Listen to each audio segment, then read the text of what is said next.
ಮುಂದಿನ ಸಂಧಿ ಮಾತೃಕಾ ಸಂಧಿ. ಮಾತೃಕಾ ಅಂತಂದರೆ ವರ್ಣಗಳು ಅಂತ ಅರ್ಥ. 51 ಅಕ್ಷರಗಳಿಂದ ಪ್ರತಿಪಾದ್ಯವಾದ ಭಗವದ್ ರೂಪ ಎಲ್ಲಿ ಉಪಾಸನೆ ಮಾಡಬೇಕು ಅಂತ ಹಿಂದೆ ಹೇಳಿದ್ದಾರೆ. ದೇಹದಲ್ಲೇ ಬೇರೆ ಸ್ಥಳದಲ್ಲಿ ಪುನಃ ಆ ಮಾತೃಕಾ ಪ್ರತಿಪಾದ್ಯ ಪರಮಾತ್ಮನ ರೂಪಗಳ ಉಪಾಸನೆಯನ್ನು ಹೇಳ್ತಾ ಇದ್ದಾರೆ. ಆದ್ದರಿಂದ ಇದಕ್ಕೆ ಆರಂಭದಲ್ಲಿ ಆ ವರ್ಣಗಳ ವಿಚಾರ ಬಂದದ್ರಿಂದ ವರ್ಣಗಳಿಗೆ ಮಾತೃಕಾ ಅಂತ ಹೆಸರಿರೋದ್ರಿಂದ ಮಾತೃಕಾ ಸಂಧಿ ಅಂತ ನಾಮಕರಣ ಮಾಡಿದ್ದಾರೆ. ಪಾದಮಾನಿ ಜಯಂತನೊಳಗೆ ಸುಮೇಧನಾಮಕ ನಿಪ್ಪ ದಕ್ಷಿಣ ಪಾದದಂಗುಟದಲ್ಲಿ ಪವನನು ಭಾರ ಭೃದ್ರೂಪ ಕಾದುಕೊಂಡಿಹ ಟಂಕಿತರ ಮೊದಲಾದ ನಾಮದಿ ಸಂಧಿಗಳಲ್ಲೀರೈದು ರೂಪದಲಿಪ್ಪ ಸಂತತ ನಡೆಸುತ್ತಲೀ. ಪಾದದಿಂದ ಆರಂಭ ಮಾಡಿ ಭಗವದ್ ರೂಪಗಳ ಚಿಂತನೆ ವಿಚಾರ ಹೇಳ್ತಾ ಇದ್ದಾರೆ. ಕಾಲಿಗೆ ಅಭಿಮಾನಿ ಜಯಂತ, ದೇವೇಂದ್ರನ ಮಗ. ಆದ್ರಿಂದ ಪಾದಮಾನಿ ಅಂದರೆ ಪಾದಕ್ಕೆ ಅಭಿಮಾನಿ, ಪಾದಕ್ಕೆ ಅದೊಂದು ಕರ್ಮೇಂದ್ರಿಯ.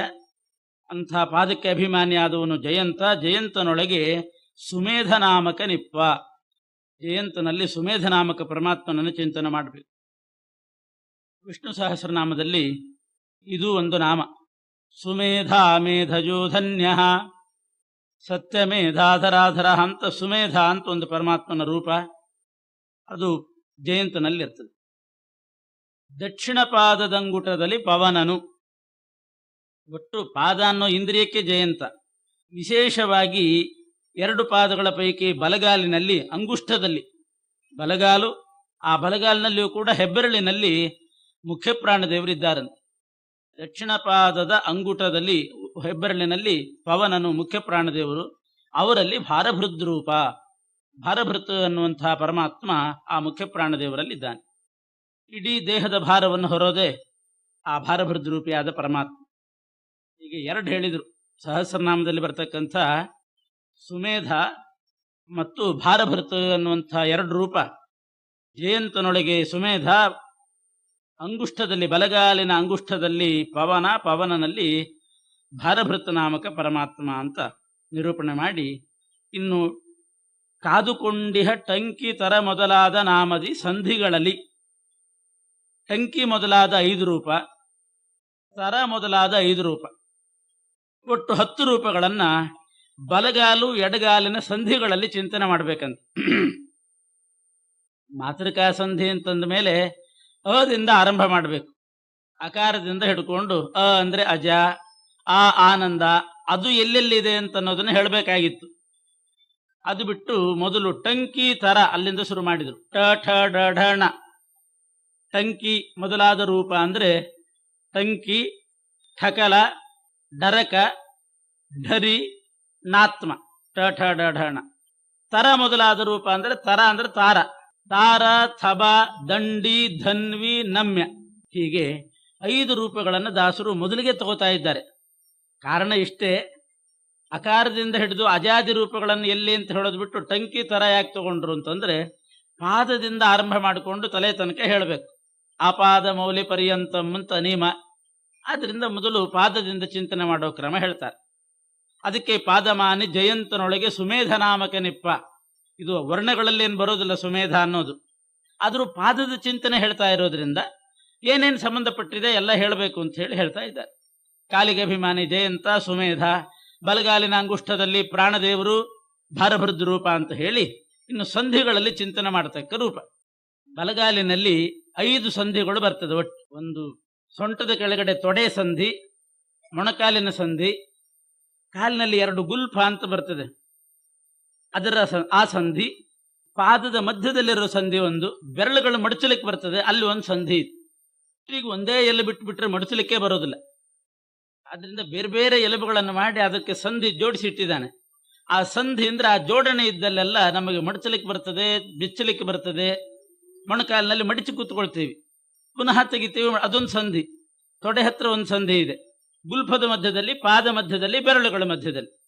ಈ 5 ಸಂಧಿಗಳೇನಿದೆ, ಆ 5 ಸಂಧಿಗಳಲ್ಲಿ 5 ಭಗವದ್ ರೂಪ ಇತ್ತು. ಆ ಭಗವದ್ ರೂಪವನ್ನು ಚಿಂತನೆ ಮಾಡಿದರೆ ಮಡಚಲಿಕ್ಕೆ ಬಿಚ್ಚಲಿಕ್ಕೆ ಚೆನ್ನಾಗಿ ಬರ್ತದೆ. ಹೀಗೆ ಯಾಕೆಂದ್ರೆ ಎಷ್ಟು ಕೆಲಸ ಮಾಡ್ತೀವಿ ನಾವು ಕಾಲಿನಿಂದ, ಅದೆಲ್ಲ ನಡಿಬೇಕಾದ್ರೆ ಪ್ರತಿ ಹೆಜ್ಜೆ ಹೆಜ್ಜೆ ಇಡಬೇಕಾಗಿದ್ರೆ ಮೊಣಕಾಲಿನ ಹತ್ರ ಬಗ್ಗೋದು ಮಡಚೋದು ಬಗ್ಗೋದು ಅದು ಹಾಗೆ ಆಗ್ತದೆ. ಮಡಚಬೇಕು ಬಿಡಿಸ್ಬೇಕು, ಮಡಚಬೇಕು ಬಿಡಿಸ್ಬೇಕು. ಈ ರೀತಿ ಪರಮಾತ್ಮ 5 ರೂಪಗಳಿಂದ ಒಂದು ಕಾಲಿನಲ್ಲಿ ನಿಂತುಕೊಂಡು ತನ್ನ ವ್ಯಾಪಾರ ನಡೆಸ್ತಾನಂತೆ. ಅದು ಯಾವುದು ಭಗವದ್ ರೂಪಗಳು ಅಂತಂದ್ರೆ ಟಂಕಿ ಮೊದಲಾದ ರೂಪ. ಅದು ಎಲ್ಲಿ ಅಂತಂದ್ರೆ ಮೇಲಿನಿಂದ ಶುರು ಮಾಡಬೇಕು. ಬಲಗಾಲಿನಲ್ಲಿ ಮೇಲ್ಗಡೆ ಮೊದಲನೇ ಸಂಧಿಯಲ್ಲಿ ಟಂಕಿ, ಓಂ ಟಂ ಟಂಕಿನೇ ನಮಃ ಅಂತ ಆ ಸಂಧಿಯಲ್ಲಿ. ಮೊಣಕಾಲ ಸಂಧಿಯಲ್ಲಿ ಠಕಲ, 2 ಗುಲ್ಫದ ಮಧ್ಯದಲ್ಲಿರ್ತಕ್ಕಂಥ ಸಂಧಿಯಲ್ಲಿ ಡರಕ, ಪಾದದ ಮಧ್ಯದ ಸಂಧಿಯಲ್ಲಿ ಧರಿ, ಆಮೇಲೆ ಬೆರಳುಗಳ ಸಂಧಿಯಲ್ಲಿ ನಾತ್ಮ. ಈ ರೀತಿ ಬಲಗಾಲಿನಲ್ಲಿ ಪರಮಾತ್ಮ. ಹಾಗೆ ಎಡಗಾಲಿನಲ್ಲಿ ಇದೇ ರೀತಿ ಹೇಳಿದ ಕ್ರಮದಲ್ಲಿ 5 ಜೋಡಣೆಗಳು, 5 ಎಲುಬಿನ ಸಂಧಿಯಲ್ಲಿ ಪರಮಾತ್ಮ ತಾರ ಸಂಧಿಯಲ್ಲಿ ಥಬ, ಗುಲ್ಫದ ಸಂಧಿಯಲ್ಲಿ, ಗುಲ್ಫ ಅಂದ್ರೆ ಪಾದದ ಆ ಕಡೆ ಈ ಕಡೆ ಇರೋ ಗಂಟು, ಅಲ್ಲಿ ಸ್ವಲ್ಪ ಮಡಿಸಲಿಕ್ಕೆ ಬರ್ತದೆ, ಅಲ್ಲಾಡಿಸಲಿಕ್ಕೆ ಬರ್ತದೆ. ಆ ಸಂಧಿಯಲ್ಲಿ ತಾರ ಥಬ, ದಂಡಿ, ಪಾದದ ಮಧ್ಯದಲ್ಲಿ ಧನ್ವಿ, ಬೆರಳುಗಳ ಸಂಧಿಯಲ್ಲಿ ನಮ್ಮೆ. ಒಟ್ಟಿಗೆ ದಾಸರು ಇಷ್ಟೇ ಹೇಳಿದ್ದಾರೆ, ಅದನ್ನು ಬಿಡಿಸಿ ತಿಳ್ಕೊಳ್ಬೇಕು. ಪಾದಮಾನಿ ಜಯಂತನೊಳಗೆ ಸುಮೇಧ ನಾಮಕ ನಿಪ್ಪ, ದಕ್ಷಿಣ ಪಾದದ ಅಂಗುಟದಲ್ಲಿ ಪವನನು ಭಾರಭದ್ರೂಪ, ಕಾದುಕೊಂಡಿಹ ಟಂಕಿ ತರ ಮೊದಲಾದ ನಾಮದಿ. ಟಂಕಿ ಮೊದಲಾದ ನಾಮ ಬಲಗಾಲಿನಲ್ಲಿ, ತರ ಮೊದಲಾದ ನಾಮ ಎಡಗಾಲ ಸಂಧಿಗಳಲ್ಲಿ. ಒಟ್ಟು 5 ರೂಪ, 10 ರೂಪ ಆಯಿತು. ಇದ್ದು ಏನು ಮಾಡ್ತಾನೆ ಅಂದ್ರೆ ಸಂತತ ನಡೆಸುತ್ತಲಿ ಆ ಸಂಧಿಗಳಲ್ಲಿದ್ದು ಪರಮಾತ್ಮ ತಾನು ನಡೆದು ನಮ್ಮ ಕಾಲಿನಿಂದ ನಡೆಸ್ತಾನೆ. ಅಂತೂ 2 ಕಾಲಿನ ವ್ಯಾಪಾರಗಳು ಏನು ನಡೀತದೆ ಅದೆಲ್ಲ ಕೂಡೋದು ನಡೆಯೋದು ಎಲ್ಲ ಆ 10 ರೂಪದ ಪರಮಾತ್ಮನ ಕಾರ್ಯ ಅಂತ ಮೊದಲನೇ ಪದ್ಯದಲ್ಲಿ ನಿರೂಪಣೆ ಮಾಡಿದ್ದಾರೆ. ಮುಂದೆ ಕೈಗಳಿಗೆ ಕಪಿಲ ಚಾರ್ವಂಗಾದಿ, ಕಾಲು ಕೈ ಪ್ರಧಾನವಾಗಿ ಕೈ ಇರೋದ್ರಿಂದ ಅದನ್ನು ತಗೊಂಡು ಕಪಿಲ ಚಾರ್ವಂಗಾದಿ ರೂಪದಿ ಒಪ್ಪುಗಳೊಳು ಹಸ್ತಗಳ ಸಂಧಿಯೊಳು ಅಪರಿಮಿತ ಕರ್ಮಗಳ ಮಾಡುತ್ತಲಿಪ್ಪ ದಿನದಿ ಕೃಪಣವತ್ಸಲ ಪಾರ್ಶ್ವದೊಳು ಪರ ಸುಫಲಿ ಎನಿಸುವ ಗುದ ಉಪಸ್ಥದಿ ವಿಪುಳ ಬಲಿಭಗ ಮನುವೆನಿಸಿ ತುಂದಿಯೊಳಗಿರುತ್ತಿಹನು. ಅರ್ಥ ಆಗ್ಲಿಂತ ಅಲ್ಲಲ್ಲಿಗೆ ನಿಲ್ಲಿಸಿ ಓದ್ತಾ ಇದ್ದೀನಿ. ಕಪಿಲ ಚಾರ್ವಂಗಾದಿ ರೂಪದಿ ಒಪ್ಪುಗಳೊಳು ಹಸ್ತಗಳ ಸಂಧಿಯೊಳು ಅಪರಿಮಿತ ಕರ್ಮಗಳ ಮಾಡುತ್ತಲಿಪ್ಪ ದಿನದಿ. ಕಪಿಲ ಚಾರ್ವಂಗಾದಿ ರೂಪ ಅಂದ್ರೆ ಕಪಿಲಾದಿ ರೂಪ, ಚಾರ್ವಂಗಾದಿ ರೂಪ ಅಂತ ಇಟ್ಕೋಬೇಕು. ಕಪಿಲಾದಿ ರೂಪ ಅಂತಂದ್ರೆ ಕ ಖ ಗ ಘ ಞ, ಆ 5 ರೂಪಕ್ಕೆ ಕಪಿಲಾದಿ ರೂಪ ಅಂತಾರೆ. ಚಾರ್ವಂಗಾದಿ ರೂಪ ಅಂದ್ರೆ ಚ ಛ ಜ ಝ ಞ, ಅದು ಚಾರ್ವಂಗಾದಿ ರೂಪ. ಕ ಅಂದ್ರೆ ಕಪಿಲ, ಖ ಅಂದ್ರೆ ಖಪತಿ, ಖ ಗ ಅಂದ್ರೆ ಗರುಡಾಸನ, ಘ ಅಂದ್ರೆ ಘರ್ಮ, ಞ ಅಂದ್ರೆ ಞಸಾರ ಅಂತ ಪರಮಾತ್ಮನ ಒಂದು ರೂಪ. ಇದು ಬಲಗೈ ಸಂಧಿಗಳಲ್ಲಿರೋದು. ಇಲ್ಲಿ ಬಲಗೈ ಸಂಧಿ ಅಂದ್ರೆ ಭುಜದ ಸಂಧಿ 1, ಆಮೇಲೆ ಮೊಣಕೈ ಸಂಧಿ, ಮಣಿಗಂಟು ಅಂತಾರೆ ಇದಕ್ಕೆ, ಅಲ್ಲಿ 1 ಸಂಧಿ, ಕೈಯ ಮಧ್ಯದಲ್ಲಿ ಹೀಗೆ ಮಡಚಲಿಕ್ಕೆ ಬರ್ತದೆ ಅದೊಂದು ಸಂಧಿ, ಬೆರಳುಗಳ ಮಧ್ಯದಲ್ಲಿ 1 ಸಂಧಿ. ಹೀಗೆ ಇಲ್ಲಿಂದ ಮೇಲ್ಗಡೆಯಿಂದ ಆರಂಭ ಮಾಡಿಕೊಂಡ್ರೆ ಕಪಿಲ, ಖಪತಿ, ಗರುಡಾಸನ, ಘರ್ಮ, ಞಸಾರ, ಬಲಗೈಯಲ್ಲಿ 5 ಸಂಧಿಗಳೇನಿದೆ ಅಲ್ಲಿ ಕಪಿಲಾದಿ ರೂಪದಿಂದ ಪರಮಾತ್ಮ ನಮ್ಮ ಕರ್ಮಗಳನ್ನು ಮಾಡಿಸ್ತಾ, ತಾನು ಮಾಡ್ತಾ ನಮ್ಮ ಕರ್ಮಗಳನ್ನು ಮಾಡಿಸ್ತಾ ಇದ್ದಾನೆ. ಕಪಿಲ ಚಾರ್ವಂಗಾದಿ ರೂಪದಿ, ಕಪಿಲಾದಿ ರೂಪ ಚಾರ್ವಂಗಾದಿ ರೂಪ ಅಂತ ಮಾಡ್ಕೋಬೇಕು. ಕಪಿಲಾದಿ ರೂಪ 5 ಆಯ್ತು, ಕಪಿಲ, ಖಪತಿ, ಗರುಡಾಸನ, ಘರ್ಮ, ಞಸಾರ. ಚಾರ್ವಂಗಾದಿ ರೂಪಗಳಿಂದ ಎಡಭಾಗದಲ್ಲಿದ್ದಾನೆ. ಚಾರ್ವಂಗ, ಚ ಅಂದ್ರೆ ಚಾರ್ವಂಗ, ಛ ಅಂದ್ರೆ ಛಂದೋಗಮ್ಯ, ಛ ಛಂದೋಗಮ್ಯ, ಜ ಅಂದ್ರೆ ಜನಾರ್ದನ, ಝ ಅಂದ್ರೆ ಝಾಟಿತಾರಿ, ಞ ಅಂದ್ರೆ ಞಮ. ಹೀಗೆ 5 ರೂಪಗಳಿಂದ ಎಡಗಡೆ ಸಂಧಿಯಲ್ಲಿ ಪರಮಾತ್ಮ ನೆಲೆಸಿದ್ದಾನೆ. ಕೃಪಣವತ್ಸಲ ಅಂತ ಅದಕ್ಕೆ ಅಂದ್ರು. ಆ ಪರಮಾತ್ಮನ 5 ರೂಪಗಳು ಇಲ್ಲದೆ ಇದ್ರೆ ಏನ್ ಕೆಲಸ ಮಾಡ್ಲಿಕ್ಕೂ ಆಗೋದಿಲ್ಲ ಕೈಯಲ್ಲಿ. ಯಾವುದಾದ್ರೂ ಒಂದು ರೂಪ ಭಗವಂತಂದು ಬಿಟ್ಟು ಹೋಯ್ತು ಅಂತಂದ್ರೆ ಆ ಕೈಯಲ್ಲಿ ಹಿಡ್ಕೊಂಡ್ಬಿಡ್ತದೆ, ಮಡಚಲಿಕ್ಕೆ ಬರೋದಿಲ್ಲ. ಪರಮಾತ್ಮ ಇದ್ರೆ ಆ ಕೆಲಸ ನಡೀತದೆ. ಮೊಣಕಾಲು ಹಿಡ್ಕೋತದೆ, ಕೆಲವರಿಗೆ ಮಡಚಲಿಕ್ಕೆ ಆಗೋದಿಲ್ಲ. ಯಾಕೆಂದ್ರೆ ಆ ಭಗವದ್ ರೂಪ ಸನ್ನಿಧಾನ ಕಡಿಮೆ ಆಗಿಬಿಟ್ಟಿರ್ತದೆ. ಅದನ್ನ ನಾವು ಚಿಂತನೆ ಮಾಡಿದ್ರೆ ಆ ಕೈ ಕಾಲುಗಳೆಲ್ಲ ಸರಿಯಾಗಿರ್ತದೆ ಅಂತ ಆ ದೃಷ್ಟಿಯಿಂದ ಹೇಳ್ತಾ ಇದ್ದಾರೆ ದಾಸರು. ನಮ್ಮ ಕೆಲಸಗಳನ್ನೆಲ್ಲ ಮಾಡುತ್ತಲಿಪ್ಪ ದಿನದಿ ಕೃಪಣವತ್ಸಲ. ಆ ಭಗವಂತ ಇಲ್ಲದೆ ಇದ್ರೆ ನಾವೆಲ್ಲ ಕೃಪಣರು ಅಂತಂದ್ರೆ ಶೋಚನೀಯ ಪರಿಸ್ಥಿತಿ ನಮ್ಮದು. ಅವರ ಮೇಲೆ ವಾತ್ಸಲ್ಯದಿಂದ ಪರಮಾತ್ಮ ನೆಲೆಸಿದ್ದಾನೆ. ಪಾರ್ಶ್ವದೊಳು ಪರಸುಫಲಿ ಎನಿಸುವ, ಪಾರ್ಶ್ವದೋಡು ಅಂತಂದ್ರೆ ಬಲಭಾಗ ಮತ್ತು ಎಡಭಾಗ, ಅಲ್ಲಿ ಪರ ಮತ್ತು ಫಲಿ, ಪ್ರಾಸಕ್ಕೋಸ್ಕರ ಸುಫಲಿ ಅಂತ ಸೂ ಹಾಕೊಂಡಿದ್ದಾರೆ. ಅದು ಪರ ಮತ್ತು ಫಲಿ, ಯಾಕೆಂದ್ರೆ ಪ ಫ ಬ ಭ ಮ ಆ ಚಿಂತನೆ ಹೇಳ್ತಾ ಇದ್ದಾರೆ. ಇವಾಗ ಪಾರ್ಶ್ವದಲ್ಲಿ ಪರ ಬಲಗಡೆ, ಎಡಗಡೆ ಪಾರ್ಶ್ವದಲ್ಲಿ ಫಲಿ, ಪಾರ್ಶ್ವದೋಡು ಪರ ಸುಫಲಿ ಎನಿಸುವ. ಇನ್ನು ಗುದ ಉಪಸ್ಥದಿ ವಿಪುಳ ಬಲಿಭಗ, ಗುದ ಮತ್ತು ಉಪಸ್ಥಗಳಲ್ಲಿ ಮಲಮೂತ್ರ ವಿಸರ್ಜನೇಂದ್ರಿಯಗಳಲ್ಲಿ ಬಲಿ ಮತ್ತು ಭಗ ಅನ್ನೋ ರೂಪದಿಂದ ಇದ್ದಾನೆ.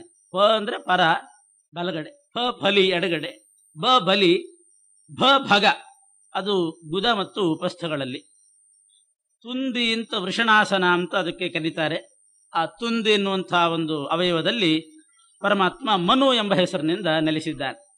ಇಲ್ಲಿಗೆ ಈ ಪದ್ಯದಲ್ಲಿ ಕಪಿಲಾದಿ ರೂಪ, ಚಾರ್ವಂಗಾದಿ ರೂಪ, ಪರಾದಿ ರೂಪಗಳು 15 ರೂಪಗಳ ವಿಚಾರ ಇಲ್ಲಿ ತಿಳಿಸಿದ ಹಾಗಾಯ್ತು. ಅದು ಆಯಾ ಅಂಗಗಳಲ್ಲಿ ಚಿಂತನೆ ಮಾಡಬೇಕು. ಓಂ ಪಂ ಪರಾಯ ನಮಃ, ಓಂ ಪಂ ಫಲಿಂಗಾಯ ನಮಃ, ಓಂ ಮಂ ಮನವೇ ನಮಃ ಅಂತ ಮಾತೃಕಾನ್ಯಾಸ ಮಾಡಿಕೊಳ್ಳುವಾಗ ಆ ರೂಪಗಳನ್ನು ಚಿಂತನೆ ಮಾಡಬೇಕು. ವರ್ಣಗಳ ವಿಚಾರ ಇಷ್ಟು ಹೇಳಿದರು. 10 ಮತ್ತು 15 25 ವರ್ಣಗಳ ಚಿಂತನೆಯನ್ನ ಈಗ ನಿರೂಪಣೆ ಮಾಡಿ ಮುಂದಿನ ಪದ್ಯದಲ್ಲಿ 3ನೇ ಪದ್ಯ, ಇದರಲ್ಲಿ ನಾಡಿಗಳಲ್ಲಿರ್ತಕ್ಕಂಥ ಕಮಲದ ವಿಚಾರ ತಿಳಿಸ್ತಾ ಇದ್ದಾರೆ.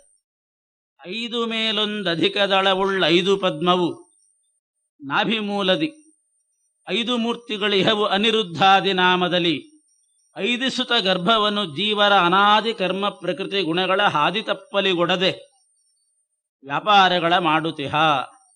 ಈ ಪದ್ಯ ಮಾತ್ರ ಬಹಳ ವಿಚಾರಣೀಯಾಗಿದೆ. ಯಾವುದಾದ್ರೂ ಪ್ರಾಚೀನ ಪ್ರತಿ ಸಿಕ್ಕರೆ ವಿಚಾರ ಮಾಡಬೇಕು. ಯಾಕೆಂದ್ರೆ ಇಲ್ಲಿ ಸಮಸ್ಯೆ ಹೇಳ್ತೇನೆ ಈ ಪದ್ಯದಲ್ಲಿರೋದು. 5 ಮೇಲೊಂದಧಿಕ ದಳವುಳ್ಳ 5 ಪದ್ಮ, 5 ಮೇಲೊಂದಧಿಕ ಅಂದ್ರೆ 6, 5 ಮೇಲೊಂದಧಿಕ, ಮೇಲೆ 1 ಅಧಿಕ, 1 ಹೆಚ್ಚು ಮಾಡಿದ್ರೆ 6 ಆಗ್ತದೆ. 5 ಮೇಲೊಂದಧಿಕ ದಳವುಳ್ಳ 6 ದಳವುಳ್ಳಂಥ 5 ಪದ್ಮಗಳು ನಾಭಿಮೂಲದಿ ಅಂತ ದಾಸರು ಬರೆದಿದ್ದಾರೆ. ಪದ್ಮಗಳ ವಿಚಾರ ಮೂಲತಃ ಇರೋದು ತಂತ್ರಸಾರ ಸಂಗ್ರಹದಲ್ಲಿ. ಮಧ್ವಾಚಾರ್ಯ ಮಾಡಿದಂತಹ ತಂತ್ರಸಾರ ಸಂಗ್ರಹದಲ್ಲಿ ಪದ್ಮಗಳ ವಿಚಾರ ಹೇಳಿದ್ದಾರೆ. ಅದರಲ್ಲಿ ಆಚಾರ್ಯ ಹೇಳೋದು ಮೂಲದಿಂದ, ನಾಭಿ ಮೂಲದಿಂದ ಪ್ರಾರಂಭ ಮಾಡ್ತಾರೆ ಪದ್ಮಗಳ ವಿಚಾರ. ನಾಭಿ ಮೂಲದಿಂದ ಒಂದು ನಾಡಿ ಹಬ್ಬಿದೆಯಂತೆ. ನಾಭಿ ಮೂಲ ಅಂದ್ರೆ ನಾಭಿಯ ಕೆಳಗಡೆ ಮೂಲಾಧಾರ ಅಂತಲೂ ಅದಕ್ಕೆ ಹೆಸರು, ನಾಭಿ ಮೂಲ ಅಂತ ಕರೀತಾರೆ.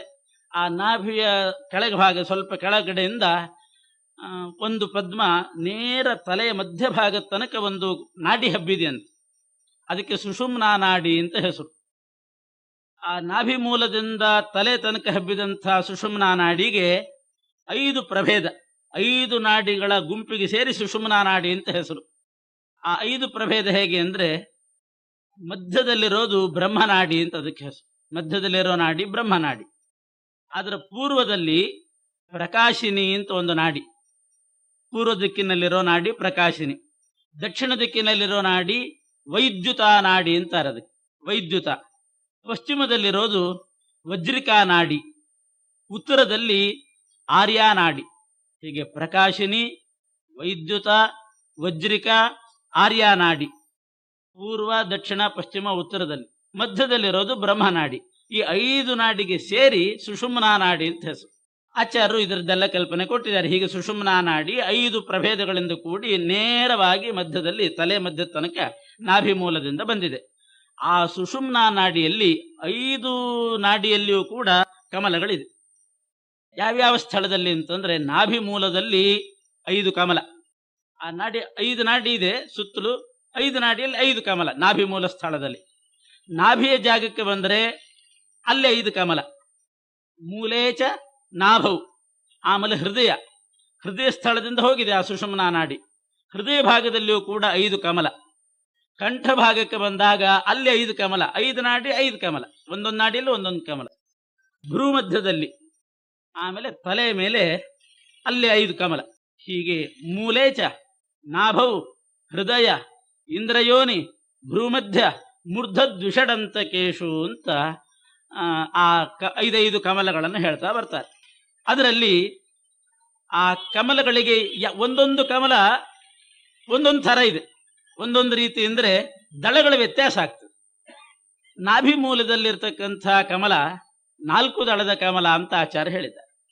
ನಾಭಿ ಮೂಲದಲ್ಲಿ ಸುಷುಮ್ನಾ ನಾಡಿಯಲ್ಲಿರ್ತಕ್ಕಂಥ ಕಮಲ 4 ದಳದ ಕಮಲ. ಆನಂತರ ನಾಭಿಯಲ್ಲಿರೋ ಕಮಲ ಮೂಲೇಚ ನಾಭವು, ಮೂಲ ಆದ್ಮೇಲೆ ನಾಭಿಯಲ್ಲಿರೋ ಕಮಲ 6 ದಳದ ಕಮಲ. ಆಮೇಲೆ ಹೃದಯದಲ್ಲಿರ್ತಕ್ಕಂಥ ಕಮಲ ಅಷ್ಟದಳ ಕಮಲ, ಅದು ಪ್ರಸಿದ್ಧ. ಅಷ್ಟದಳ ಪದ್ಮ ಹೃದಯದಲ್ಲಿ, ಕಂಠದಲ್ಲಿ 2 ದಳದ ಪದ್ಮ, ಭ್ರೂ ಮಧ್ಯದಲ್ಲಿ 4 ದಳದ ಕಮಲ, ಆಮೇಲೆ 12 ದಳ ಅಂತ ಹಿಂಗೆ ಹೇಳ್ತಾರೆ. ಇದರಲ್ಲಿ ದಾಸರ ಪದ್ಯ ನೋಡಿದರೆ, ಈಗ ಆಚಾರ್ಯರ ತಂತ್ರಸಾರ ಪ್ರಕಾರ ಏನಾಯಿತು, ಸುಷುಮ್ನಾ ನಾಡಿಯಲ್ಲಿ ಅದು ನಾಭಿ ಮೂಲದಿಂದ ಪ್ರಾರಂಭ ಆಗ್ತದೆ. ನಾಭಿ ಮೂಲದಲ್ಲಿ 5 ಕಮಲ ಇದೆ, 5 ನಾಡಿಗಳಲ್ಲಿ 5 ಕಮಲ. ಆ 5 ಕಮಲಗಳು ಕೂಡ 4 ದಳದ್ದು ಅಂತ ಆಚಾರ್ಯ ಹೇಳ್ತಾರೆ. 4 ದಳದ ಕಮಲ, ಅಲ್ಲಿ ಅನಿರುದ್ಧ ರೂಪಿ ಪರಮಾತ್ಮ ಇದ್ದಾನೆ. ಒಬ್ಬನೇ ಅನಿರುದ್ಧ ರೂಪಿ ಪರಮಾತ್ಮ 5 ಶರೀರ ಮಾಡಿಕೊಂಡು 5 ಕಮಲಗಳಲ್ಲಿ ನೆಲೆಸಿದ್ದಾನೆ. ಪಂಚಪ್ರಭೇದ ಉಳ್ಳದ್ದು ಸುಷುಮ್ನಾ ನಾಡಿ. ಆ ಪಂಚನಾಡಿಗಳಲ್ಲಿಯೂ ಕೂಡ ಅದು ಈಗ ಹೇಳಿದ್ನಲ್ಲ, ಪ್ರಕಾಶಿನಿ, ವೈದ್ಯುತ, ವಜ್ರಿಕ, ಆರ್ಯ, ಬ್ರಹ್ಮನಾಡಿ, ಅಷ್ಟರಲ್ಲೂ ಇರುವ 5 ಕಮಲಗಳಲ್ಲಿ ಅನಿರುದ್ಧನೇ 5 ರೂಪದಿಂದ ಇದ್ದಾನೆ. ಅದು ಅನಿರುದ್ಧ 5 ರೂಪದಿಂದ ಹೇಗೆ ಅಂತಂದ್ರೆ,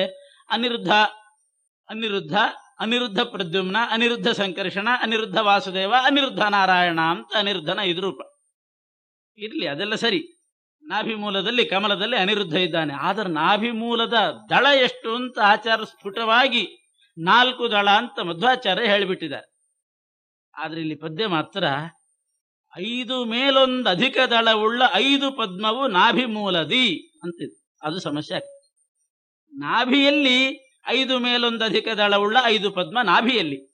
ನಾಭಿ ಮೂಲದಲ್ಲಿರೋದು 5 ಮೇಲೊಂದು ಅಧಿಕ ದಳವುಳ್ಳ 5 ಪದ್ಮ ಅಲ್ಲ, 5ರಲ್ಲಿ ಒಂದು ಕಡಿಮೆ ದಳವುಳ್ಳ 5 ಪದ್ಮ ಆಗಬೇಕು. ನಾಭಿ ಮೂಲದಲ್ಲಿ 4 ದಳದ ಪದ್ಮ. ಅದರಿಂದ ಈ ಪಾಠ ಹೇಗಿದೆ ಏನು ಅಂತ ಗೊತ್ತಿಲ್ಲ. ವ್ಯಾಖ್ಯಾನಕಾರರೆಲ್ಲ ಏನ್ ಮಾಡಿದ್ದಾರೆ ಅಂದ್ರೆ, 5 ಮೇಲೊಂದು ಅಧಿಕ ದಳವುಳ್ಳ 5 ಪದ್ಮ ನಾಭಿಯಲ್ಲಿ ಅಂತ ಇಟ್ಟುಕೊಂಡು, ಮತ್ತೆ 4 ದಳವುಳ್ಳ ಕಮಲ ಮೂಲದಿ, ನಾಭಿ ಮೂಲದಲ್ಲಿ 4 ದಳದ ಕಮಲ ಅಂತ ಹೀಗೆ ಪ್ರತ್ಯೇಕ ಸೇರಿಸ್ಕೊಂಡು ಅಧ್ಯಾಹಾರ ಮಾಡಿಕೊಂಡು ಹಿಂಗೆ ಅರ್ಥ ಮಾಡಬೇಕು. ತಂತ್ರಸಾರಕ್ಕೆ ವಿರುದ್ಧ ಅಂತ ವ್ಯಾಖ್ಯಾನ ಮಾಡ್ತಾರೆ. ಪಾಠ ಏನಾದರೂ ಒಂದು ಪದ್ಯವೇ ಹೋಗಿದೆಯೋ ಅಥವಾ ಇಲ್ಲೇನಾದರೂ ವ್ಯತ್ಯಾಸ ಆಗಿರೋ ಸಂಭವ ಉಂಟು. ಅಥವಾ ದಾಸರು ಅಧ್ಯಾಹಾರ ಮಾಡಿಕೊಂಡು ಹೇಳಬೇಕು ಅಂತಲೂ ಹೇಳಿರಬಹುದು. ಅದಂತೂ ನಾವೀಗ ಅರ್ಥ ಮಾಡಿಕೊಳ್ಳುವಾಗ ಈ ಪದ್ಯ ಹೀಗೆ ತಿಳ್ಕೊಳ್ಬೇಕು. 5 ಮೇಲೊಂದು ಅಧಿಕ ದಳವುಳ್ಳ 5 ಪದ್ಮವು ನಾಭಿ ಮೂಲದಿ ಅಂತಂದ್ರೆ ನಾಭಿ ಸ್ಥಾನದಿ ಅಂತ ಅರ್ಥ ಮಾಡ್ಕೊಂಡ್ಬಿಡ್ಬೇಕು. ನಾಭಿ ಮೂಲ ಅಂದ್ರೆ ನಾಭಿಯ ಸ್ಥಾನದಲ್ಲಿ 5, ನಾಭಿ ಅಂದ್ರೆ ಹೊಕ್ಕಳಿನ ಸ್ಥಾನದಲ್ಲಿ, ಅಲ್ಲಿ 6 ದಳದ ಪದ್ಮ. ಆದರೆ ಕೆಳಗಡೆ ನಾಭಿ ಮೂಲದಲ್ಲಿ 4 ದಳದ ಕಮಲ ಅಂತ ಪ್ರತ್ಯೇಕ ಇಟ್ಕೊಳ್ಬೇಕು. 4 ದಳದ ಕಮಲ ಅನಿರುದ್ಧಾದಿ ನಾಮದಲ್ಲಿ ಅಂತಂದ್ರಿಂದ, ಅನಿರುದ್ಧ ರೂಪಿ ಪರಮಾತ್ಮ ನಾಭಿ ಮೂಲದಲ್ಲಿದ್ದಾನೆ 4 ದಳದ ಕಮಲದಲ್ಲಿ. ನಾಭಿಯಲ್ಲಿ 6 ದಳದ ಕಮಲದಲ್ಲಿ ಪ್ರದ್ಯುಮ್ನ ಬರ್ತಾನೆ. ಅನಿರುದ್ಧ, ಪ್ರದ್ಯುಮ್ನ, ವಾಸುದೇವ, ಸಂಕರ್ಷಣ ಹೀಗೆ. ಆದ್ರಿಂದ 5 ಮೇಲೊಂದು ಪದ್ಯಕ್ಕಂತೂ ಇಷ್ಟು ಅರ್ಥ ಮಾಡೋಣ. 5 ಮೇಲೊಂದು ಅಧಿಕ ದಳವುಳ್ಳ 5 ಪದ್ಮವು ಅಂದ್ರೆ 6 ದಳದ 5 ಪದ್ಮಗಳು ನಾಭಿ ಮೂಲದಿ ಅಂತಂದಾಗ ಮಾತ್ರ ಸ್ವಲ್ಪ ಬಿಡಿಸ್ಕೋಬೇಕು. ನಾಭಿಯಲ್ಲಿ 6 ದಳದ ಕಮಲ, ಮೂಲದಲ್ಲಿ ನಾಭಿ ಮೂಲದಲ್ಲಿ 4 ದಳದ 5 ಕಮಲಗಳಿದೆ. ಆ ಮೂಲದಲ್ಲೇ ಅನಿರುದ್ಧ ರೂಪಿ ಪರಮಾತ್ಮ ಇದ್ದಾನೆ. ಅಥವಾ ಪದ್ಯ ಹೀಗಿದ್ರೆ ಇನ್ನೂ ಚೆನ್ನಾಗಿರ್ತದೆ.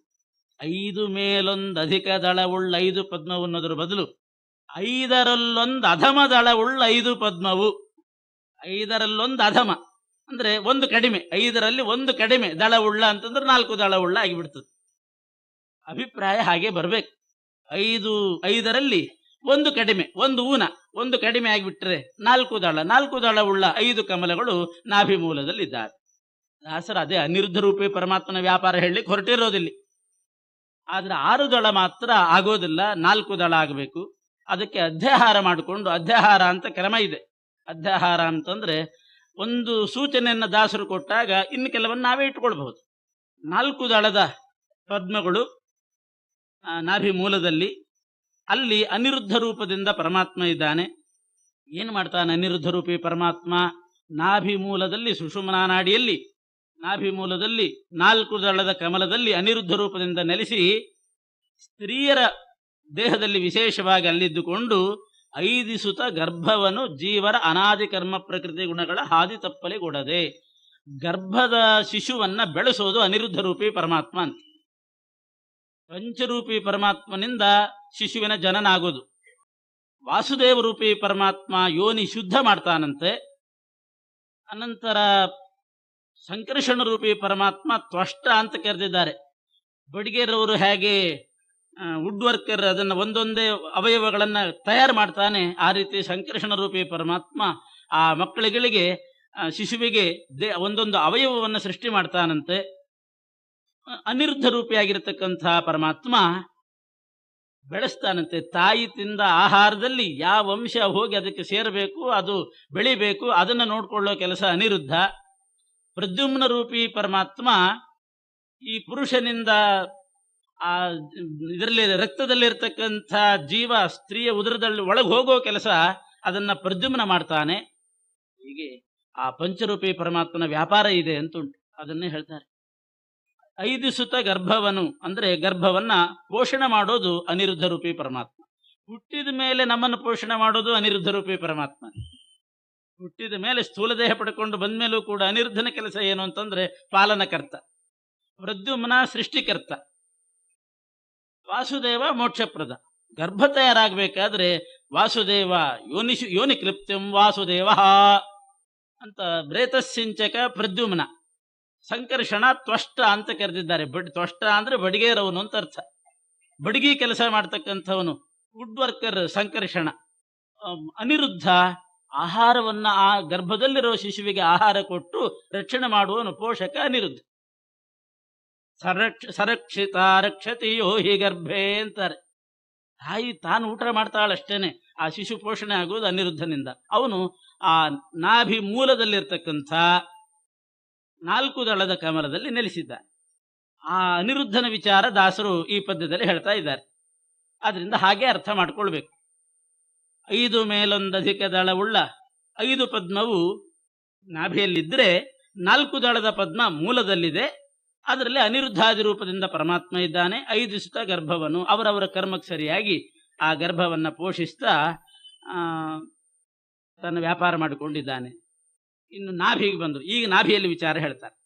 ನಾಭಿಯಲ್ಲಿ ಷಟ್ಕೋಣ ಮಂಡಲದಿ ಭವಿಷ್ಯದ್ ಬ್ರಹ್ಮನೊಳು ಮುಕ್ತಾಭ ಶ್ರೀ ಪ್ರದ್ಯುಮ್ನ ನಿಪ್ಪನು ವಿಬುಧ ಗಣ ಸೇವ್ಯ ಶೋಭಿಸುವ ಕೌಸ್ತುಭವೇ ಮೊದಲಾದ ಆಭರಣ ಆಯುಧಗಳಿಂದ ಮಹಾಭಯಂಕರ ಪಾಪಪುರುಷನ ಶೋಷಿಸುತ್ತ ನಿತ್ಯ.